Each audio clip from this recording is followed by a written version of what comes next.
and we know to which the GOP nominee is referring there. Major Garrett joins us now from Washington. And Major, again, you look at your piece, it almost plays as something of a sampler platter from the weekend. Attacks on the media, attacks on the electoral process, attacks on Saturday Night Live, and a call for a pre-debate drug test. With regard to strategy, how would you quantify what we're seeing? That's not as easy a question to answer as you might think, Josh. Strategy might be too strong a word. What you are seeing in Trump rhetoric, and it began about a week and a half ago, intensifying almost by the hour and by the day, is a sense that all around him and his supporters are villains. Components of American society that are conspiring against him. First, Hillary Clinton's campaign, which he labels corrupt, lawless, and worthy of jail time. A complicit, conspiring media putting its thumb on the scale on behalf of Hillary Clinton. And that even includes, Josh, Saturday Night Live, blurring the differences between entertainment, artistic satire, and mainstream media. And now this allegation that, remember, elections are run by state and local officials, not the federal government.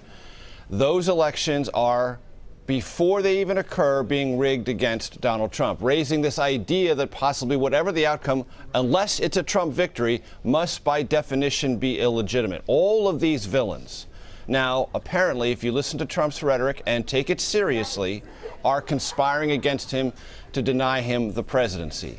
It is not a dark or light vision. It's just a vision where this once strong person running for the presidency from a position of strength now feels himself victimized by all sorts of forces, none of which he fully comprehends or can adequately combat.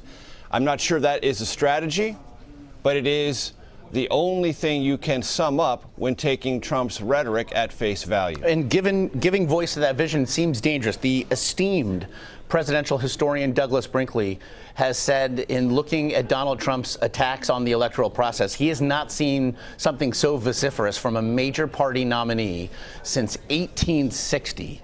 Major, we heard Mike Pence there say in your piece, speaking to our colleague John Dickerson, that the campaign would absolutely accept the result of the election. But it does seem now, if nothing else, to be putting even Donald Trump's closest surrogates in a very difficult position at this point. Well, you have to ask yourself, Josh, how many surrogates are there left? There are fewer and fewer now willing to jump into the breach on behalf of Donald Trump's rhetoric. Now, it's also worth reminding people other things that Donald Trump has said that openly and conspicuously conflict with what he is saying now. And I'm not talking about ancient history. Let's go back to the very first debate at Hofstra University. The last question, what does Donald Trump say? I will acknowledge Hillary Clinton if she's the winner, and I will support her as the next president of the United States. Those are not my words. Those are not Hillary Clinton's surrogate words. Those are Donald Trump's own words. That he is stepping away from him is something I think he has to explain to the American public if his latest rhetoric needs to be taken seriously. And I will tell you this, Josh, at the second presidential debate, there were plenty of signs for Donald Trump's surrogates. Not many sign holders, because many of those surrogates didn't show up, because they find it more and more difficult to advocate on behalf of this message. And that was before debate number 2. Be interested to see what the roster of Trump surrogates looks like in Vegas on Wednesday. Yeah, come Wednesday night. What are you hearing with regard to the candidates' preparations? Very much similar to preparation for debate number 2, being run essentially by New Jersey Governor Chris Christie, another big voice in the room, former New York Mayor Rudy Giuliani. The debate team, much smaller than it was for round 1. That's because there were too many voices, too much conversation, not enough focus. Christie solved that for debate prep number 2. Trump spent most of the day yesterday at his Bedminster, New Jersey golf course going through this. There is some element of mock debate, but not a 90-minute session, a full-on sort of dress rehearsal. And in those, Governor Christie has the enviable or unenviable task of playing Hillary Clinton, we are told.